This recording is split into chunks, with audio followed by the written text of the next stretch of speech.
भगवान विष्णु का अष्टम अवतार श्री कृष्ण की संपूर्ण कथा। भगवान विष्णु ने फिर से एक बार द्वापर युग में श्री कृष्ण के रूप में अवतार लिया। इस बार राजा नहीं, सन्यासी नहीं, बल्कि एक साधारण बालक के रूप में। श्री कृष्ण के बारे में हम पिछले वीडियो में जान चुके हैं। आज हम श्री कृष्ण के लीलाओं के बारे में जानेंगे। भाद्रपद मास की कृष्ण पक्ष की अष्टमी, घोर अंधकार, मूसलाधार वर्षा हो रही थी और देवकी के गर्भ से श्री कृष्ण का जन्म हुआ।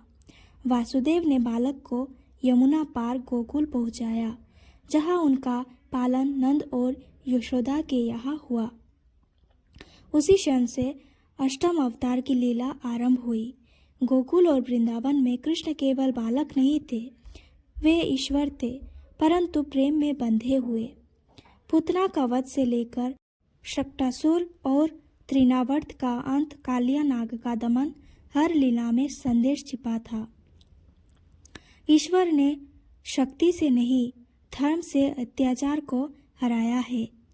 एक बार जब इंद्रदेव का अहंकार बढ़ा और उन्होंने ब्रजवासियों पर प्रलय समान वर्षा कर दी, तब कृष्ण ने गोवर्धन पर्वत उठाकर सबको शरण दी। यह केवल चमत्कार नहीं था, यह संदेश था, प्रकृति पर अधिकार नहीं, संरक्षण ही सच्चा धर्म है। श्री कृष्ण की लीलाएं केवल युद्ध नहीं थी। राधा के साथ उनका अनंत प्रेम किसी सांसारिक बंधन में नहीं बंधा। यह प्रेम सिखाता है, जब प्रेम में अहंकार नहीं, तब वही भक्ति बन जाता है।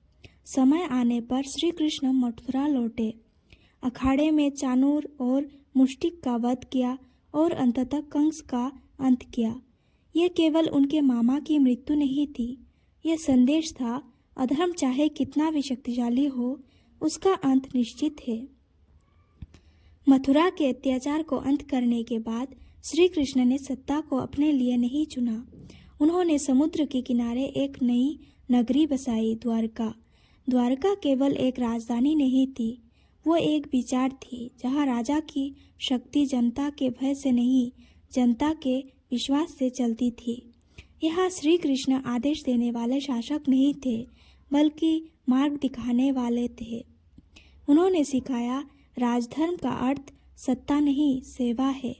जब महाभारत का समय आया, कृष्ण ने स्वयं शस्त्र नहीं उठाया, वे मार्गदर्शक बने। कुरुक्षेत्र में अर्जुन को गीता का उपदेश दिया गया।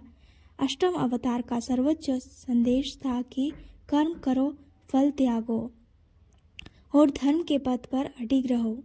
श्री कृष्ण का जीवन हमें सिखाता है, ईश्वर मंदिरों में नहीं, जीवन के संघर्षों के साथ चलते हैं। भगवान विष्णु का अष्टम अवतार केवल इतिहास नहीं, वो जीवन का दर्शन है। जब जब जीवन में अन्याय बढ़े, अहंकार हावी हो और धर्म कमजोर पड़े, तब समझ लेना, श्री कृष्ण आज भी उपस्थित है, किसी न किसी रूप में। धन्यवाद। सब्सक्राइब करें।